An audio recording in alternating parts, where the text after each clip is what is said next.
Joe Queer may have thrown a good word in for us too as well. Well, Yeah, you can always kind of count on him to throw you a bone. He's a really nice guy, man. Like with artists, I think you do reach a point where you have a choice to either kind of give back to the community or just keep doing your own thing. And like Joe is like a everybody kind of guy. Like he just invites you to the party. And a lot of the guys that I really looked up to ended up being like super cool. And now I'm friends with a lot of them, like Kody from Lillingtons and Teenage Bottlerocket and Dr. Frank and Kepi from Groovy Ghoulies. Like all these people that were really inspiring to me to be able to like send them a text and not feel weird about it. It's like a pretty amazing thing. I try not to lose sight of that, Right. Yeah, that was actually, speaking of Kody from the Lillingtons and Teenage Bottlerocket, that was actually a question I wanted to ask you tonight. Was he was a part of your live act at one point in time, or your original live act? Right. How did that happen? Yeah, great. Thanks for bringing that up, because I always feel like he's been part of it since the beginning. And David Jones too, because David and I were really good friends, and he's friends with Kody.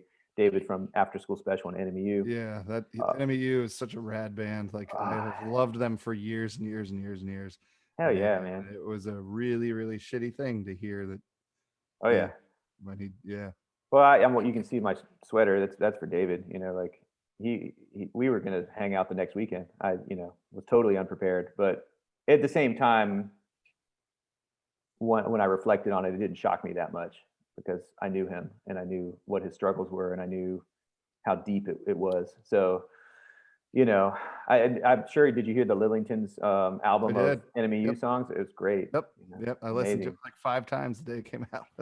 Yeah. One thing I've always tried to do with Grim Deeds is always kind of circle back to Kody and David and give some shine on to the fact that they're huge influences of mine and friends. And yeah, Kody, it's the typical like from fan to friend story where I was just going to shows and I saw him wearing some metal shirts and some photos, and I was like, oh, he likes metal. So I went to Amoeba Records and bought some like really weird, obscure stuff and brought it to the show. And I was like, hey, check this out. And just started handing him CDs, and we became friends through that, like through listening to metal. And, sometimes you can sense when a person, that you see on the stage is like someone you could approach. And he always had that vibe of someone who I could easily talk to and be friends with. And he is a pretty shy guy, but like once we began talking, it was like, yeah, like we're going to be friends for probably our whole life.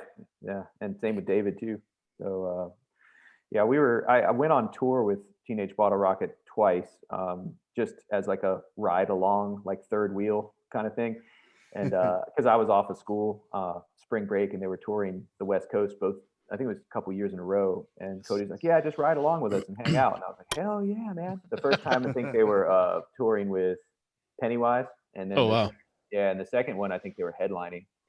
And I rode along. And on the first one, I had my little demo, Grim Deeds demo, with just like the first few songs, and I played it for Kody, and he was like, can I be in Grim Deeds? And I was like, oh, yeah, dude. Like, so we just collaborated. No, that's for me. Yeah. We just, with online collaboration, made it very easy. Plus he knew I just was doing it to do it. So it wasn't like, it didn't have to be a big serious thing where he had to go to a studio. So he's done plenty of stuff, like recorded, sent it to me. Like a lot of his bass parts and vocals and things have appeared on songs, and he wrote a whole song for me called the Brain Dead Masses. That's a Kody song, but he wrote it for Grim Deeds. And yeah, and like the first time I really played a show was with him and Alex and our friend Jacob. So yeah, he's been a huge source of support. And I mean, obviously, if someone sees that he's doing a new little project, they're going to be interested in it. And I have to really give him a lot of credit for like helping me get out there and get started, because what better like person to vouch for you than him?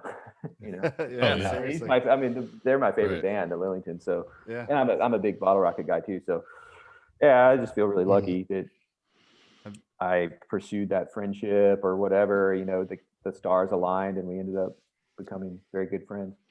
We surrender when we claim false victory, foresee the ruin of our creation. We're history.